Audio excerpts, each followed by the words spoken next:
how was Ray Scott? I'm sure he was good.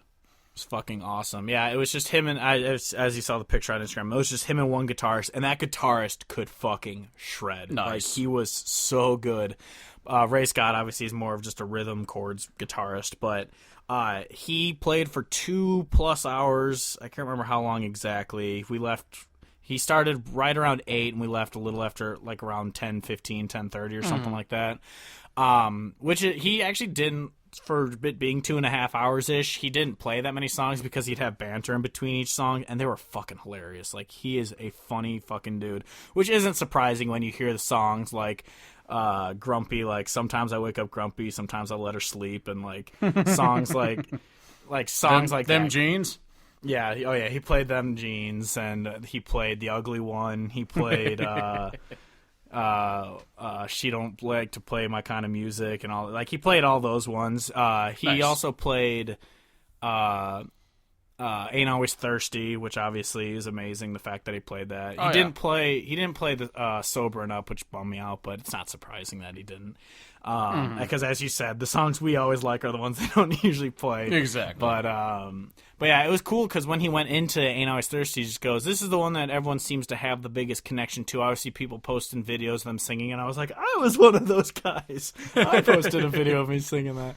You should have gone up and interrupted him and been like, that was also me. Because he definitely would have appreciated that. Before I continue talking about the concert, yes, we have to address that fucking shit. Because I know you said it happened at your concert, too. Yep. I think we've talked about shitty, like, it was because the Coulter Wall one, those, like, 50-year-old dudes in front of us who were just yelling the entire concert. Yep. This is a same thing. Crowd etiquette, people. Come the fuck on. Like, it's not like you when you got shushed at the fucking Codfish that one time because you were whispering in my ear. Like, you weren't even yelling. You were saying it, like, normal voice into my ear because it was so loud. And the lady's like, shh.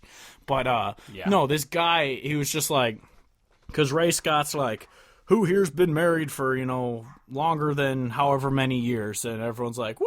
And he goes, that's the most amount of people I've ever fake excitement in my life. And and this one guy, of course, starts yelling like, yeah, fuck marriage or whatever. And Ray Scott's just like, that guy is very unenthused. And then of course, so that is of course him addressing it makes the guy think like, oh, he wants to talk to me. So the guy's he just like, I'm part talking. of the show now. Yeah, he and acknowledged me. I'm part of the show. Yeah, and everyone is just like, dude, shut the fuck up. Like, no one wants you to talk right now. And when like Ray Scott first went on stage, he sat down on his stool and was just like, if you want to hear bro country, just go out and turn on your car and listen to the radio because that shit ain't playing here.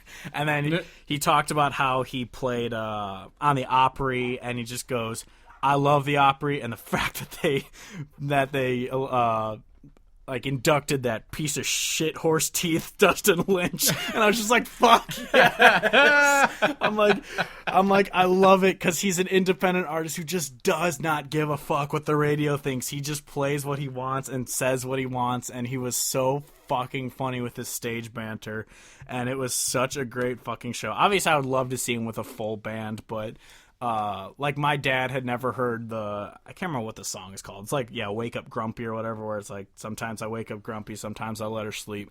My dad was like screaming, laughing during that song because he hadn't heard it before.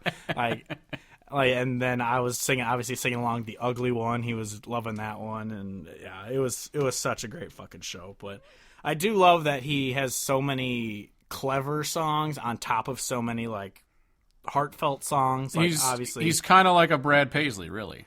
Oh yeah, he's just a slightly more, or not slightly more, a more country Brad Paisley, because obviously Brad Paisley is, especially recently, has gone less country, even though his new song does actually have a steel guitar and shit in it, so it is leaning that way. Yeah, again, I listened to that song, and it was like I recognize that it's definitely a country song. Like, there's no debate there. It was just fine. I just didn't care. Like, when it was done, I was like, all right. Like, I didn't have any hook me at all. Yeah, I had no desire to listen to it again, not because I thought it was bad. I was just kind of like, that was very forgettable. Like, yeah, I'm very happy that he's going straight country again, because obviously Love and War was a step back to country, whereas Wheelhouse and Moonshine the Trunk kind of were...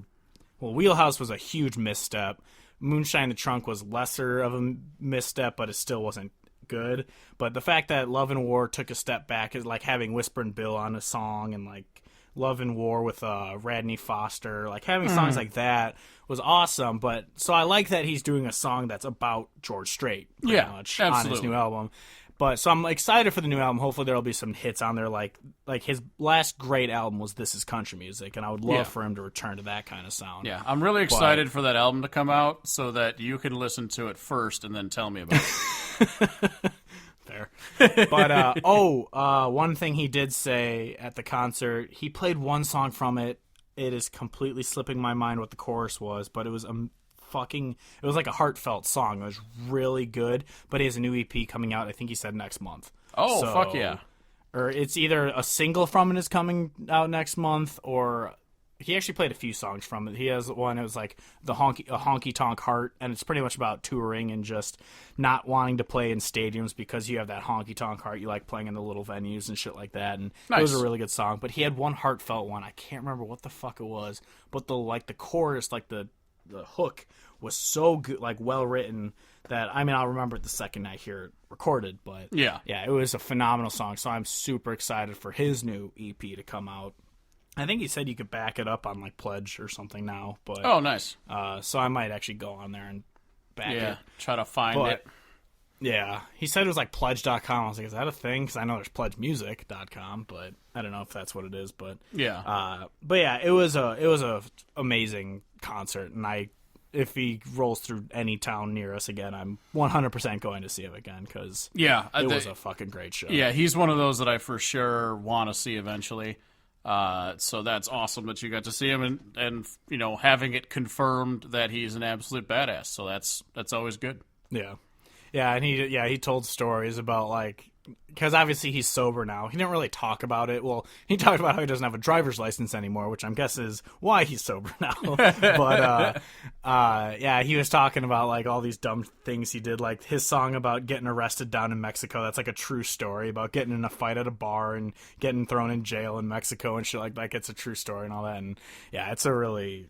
Yeah, he was a great fucking entertainer, so that's definitely one. Anyone who's out there, because obviously he doesn't play huge venues, so if he rolls through your town, fucking go see him. It was a $15 show. Hell yeah. So you can never complain, like, with that. And I shook his hand and said, hey, after the show, but he didn't know who the fuck I was. Not that I expected him to know who the fuck I am, but he was just like, oh, hey, nice to see you. And it's like, all right, bye. Okay, bye. Okay, bye.